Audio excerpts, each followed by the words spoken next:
तो hello everyone. तो कैसे आप सभी। तो आशा है कि आप लोग बहुत ही अच्छा एवं शानदार होंगे।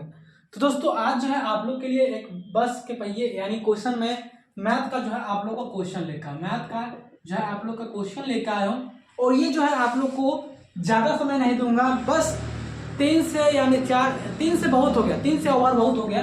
तो आप लोग को इसमें देखना है कि किस प्रकार का क्वेश्चन है। तो क्वेश्चन जो है कैसे पढ़ेंगे, तो क्वेश्चन को हम कैसे पकड़ पाएंगे, यही क्वेश्चन है। तो कह रहा है कि एक बस के पहिए।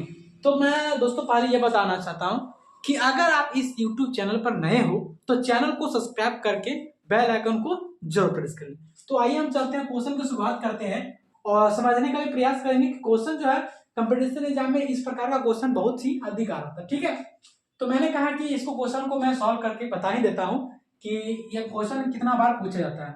तो दोस्तों ये कह रहा है कि एक बस के पहिए का व्यास यानी व्यास यानी हमारा डी हो गया। क्या व्यास हमारा डी होता है, ये हमारा क्या एक वृत्त है। क्या कर रहा है, एक बस का पहिया ऐसे होता है। और क्या कर रहा है, व्यास यानी ये केंद्र है, व्यास है यानी पहिए का केंद्र है। ठीक है, और ये हमारा हो जाता है पूरा जो था पूरा ये हमारा डी आता है डायमीटर, यानी इसका जो व्यास है वो 140 है। अगर हम मान चलिए मैं हल करता हूँ। ठीक है, इसको मैं हल करता हूँ। देखिएगा दोस्तों कि कह रहा है कि एक बस में पहिए का व्यास, तो एक बस में जो है पहिए का व्यास पहिए का व्यास जो है हमारा पहिए का व्यास 140 सेंटीमीटर दिया हुआ है। क्या दिया हुआ है, 140 सेंटीमीटर दिया हुआ है। अगर हम त्रिज्या निकालें तो इसका पहिए का त्रिज्या क्या हमारा हो जाएगा, पहिए का अगर त्रिज्या हो जाएगा तो 140/2 यानी इसका सूत्र होता है d/2 यानी डायमीटर बट्टे 2 होता है। इसको काटेंगे तो हमारा आता है 70 सेंटीमीटर। क्या आता है, 70 सेंटीमीटर।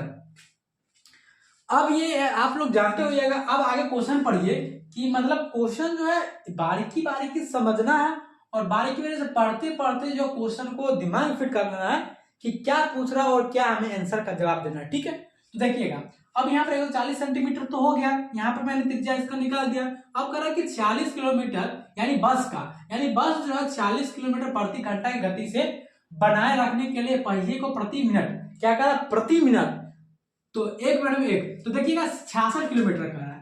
अगर मेरा 66 किलोमीटर कर रहा है, 66 किलोमीटर पर आवर, क्या कर रहा है, पर आवर यानी घंटा यानी पर आवर जो है आवर्स में। तो अगर हम मान के चलिए 66 है, अगर हम किलोमीटर को सेंटीमीटर में, क्योंकि यहाँ दोस्तों सेंटीमीटर दिया हुआ है तो हमको जो है सेंटीमीटर में ही किलोमीटर को सेंटीमीटर में ही बदलेंगे। ठीक है, तो अगर हम इसको बदलेंगे तो पहले ये किलोमीटर का क्या होता है, अगर किलोमीटर को हम मीटर में अगर बदलेंगे तो हमारा क्या होता है 1000 मीटर होगा। और इसको मीटर को हम सेंटीमीटर में बदलेंगे तो हमारा 100 से गुना हो जाएगा। ठीक है, तो अगर इसका घंटा यानी घंटा कितना हो जाएगा 60, क्या हो जाएगा 60 किलोमीटर पर घंटा ना, यानी 1 घंटा में कितना 60 सेकेंड। तो हम उसी से करेंगे। तो अगर हम इसको काटते हैं तो क्या हमारा आता है निकल के, ये 0 कैंसिल और ये हमारा 11, तो हमारा जो है 1,10,000 के आसपास आता है, यानी 1,10,000 ही आता है। ठीक है, 1,10,000 आता है।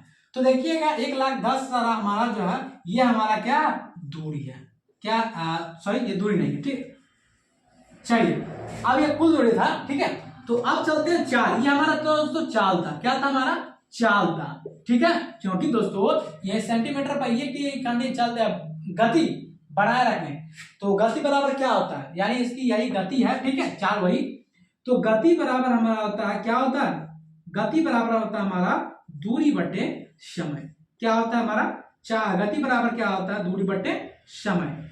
ठीक है, अगर हम दूरी को देखेंगे, गति हमारा कितना है, यह गति या चाल यानी सॉरी गति, इसको मैं लिख देता हूं। ठीक है, ये हमारा गति है। तो गति ये हमारा कितना है 1,10,000, तो 1,10,000 मैंने जो है लिख दिया।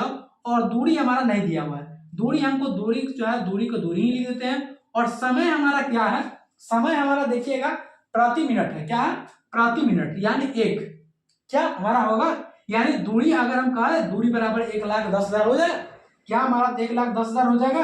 तो इसको हम आगे सॉल्व करते हैं।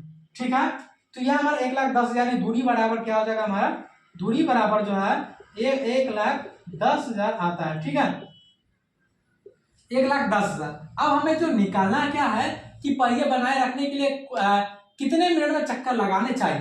तो कितने मिनट में जो चक्कर लगाने चाहिए, तो यह हमारा देखिएगा कि लगाया गया कुल चक्कर, यानी पहिए में लगाया गया कुल चक्कर, कुल चक्कर जो है, कुल चक्कर बराबर क्या होता है हमारा कुल दूरी बट्टे क्या हमारा हो जाएगा, क्या हो जाएगा हमारा परिधि। तो किसका परिधि, तो आप जानते हैं कि बस का जो पहिया है वो हमारा कैसा होता है, वृत्त जैसा होता है। बस का पहिया हमारा कैसा होता है, तो वृत्त के जैसा होता है। तो दोस्तों हम इसको कहेंगे पहिए की परिधि, पहिए की परिधि, यानी पहिए की अगर परिधि हुआ तो इसमें हम डाटा डालते हैं, ठीक है। तो कुल दूरी हमारा जो है, कुल दूरी हमारा 1,10,000, 1,10,000 हमारा जो है कुल दूरी है। और बट्टे पहिए की परिधि बराबर क्या होता है आप लोग जानते होइएगा, 2πr, ठीक है, परिधि बराबर 2πr। देखिए अब इसको हम सॉल्व करते हैं। तो 1,10,000 के यानी 1,10,000 मैं इसको लिख देता हूँ, ठीक है, और 2πr, तो इसको अगर हम 2πr लिखेंगे तो यानी 2 गुने 22/7 गुना r का मान कितना है, r का मान हमें यानी r जो है त्रिज्या है ये, ठीक है, r ये हमारा 70 सेंटीमीटर है। तो क्या हम 70 सेंटीमीटर करके सॉल्व कर पाएंगे, हाँ बिल्कुल कर पाएंगे। दोस्तों नीचे नहीं दिखाई दियागा तो आप लोग को मैं यहाँ पर लिख देता हूँ, ठीक है, तो लिख देता हूँ, नहीं तो मैं यहीं पर लिख देता हूँ, डायरेक्ट इसको काट देता हूँ पहले। यह है क्या आ जाएगा हमारा 10, यानी 10 हो जाएगा। अगर इसको हम काटेंगे कितना होगा, ठीक है, और 11 दूना 22 यानी एक हुआ 1,000, क्या 1,000 समथिंग, 1,000 यानी दो, ये हमारा 2 आ जाता है। और आप लोग काट लीजिएगा, ठीक है, मैं अपना काट रहा हूँ। तो ये हमारा हो जाता है 1,000/4। अगर हम इसको काटते हैं तो क्या हमारा आता है 4 दूनी 8, यानी मैं यहाँ पर लिख देता हूँ, ठीक है, यह हमारा आता है 1,000/2 गुने 2 यानी 4। तो 2 गुने 2 यानी कितना आता है, 2 दूनी 4, 5 दूनी 10, 0 0, यानी हमारा 2 एकम 2, यह आ जाएगा 25, यानी 250, यानी 250 जो है ये हमारा आंसर, ठीक है, 250 हमारा राइट आंसर। तो दोस्तों आप लोग कैसा लगा दोस्तों ये क्वेश्चन मैं आप लोग के बीच जो है सॉल्व किया हूं। तो दोस्तों आप लोग कमेंट सेक्शन में जरूर बता दीजिए क्या ये हमारा आंसर सही है। इसका जो आंसर है वो हमारा आंसर जो होगा वो हमारा 250 यानी 250 सही हमारा आंसर हो जाएगा, ठीक है। तो 250 चक्कर लगाना चाहिए, ठीक है। तो दोस्तों कल का फिर मैं कल का क्वेश्चन दूंगा, ठीक है, और इसी प्रकार से जो है एक एक क्वेश्चन आप लोग को दिया जाएगा। और इससे जो है ज्यादा बोरिंग नहीं होना है, 4 से 5 मिनट आप लोग को मैथ में आप लोग को लेंगे। और रीजनिंग में बाकी बात जो आप लोग को लेता हूँ, रीजनिंग में जो है काफी समय मिल लगता है क्योंकि दोस्तों इसमें दिमाग लगाना पड़ता है, ठीक है। तो आप लोग के बीच जो है मैं दिमाग लगाता हूँ, तो ठीक है। फिर मिलते हैं कल के नेक्स्ट टॉपिक पे, थैंक यू। फिर मिलता है कल के नेक्स्ट पे, ठीक है दोस्तों। और जो है दोस्तों अभी तक चैनल को सब्सक्राइब नहीं किए तो उनसे आग्रह है कि चैनल को जरूर सब्सक्राइब कर लीजिएगा और बेल आइकन को जरूर प्रेस कर लीजिएगा, ठीक है। तो कल के नेक्स्ट वीडियो में मिलते हैं। थैंक यू, ऑल बेस्ट, जय हिंद, जय भारत।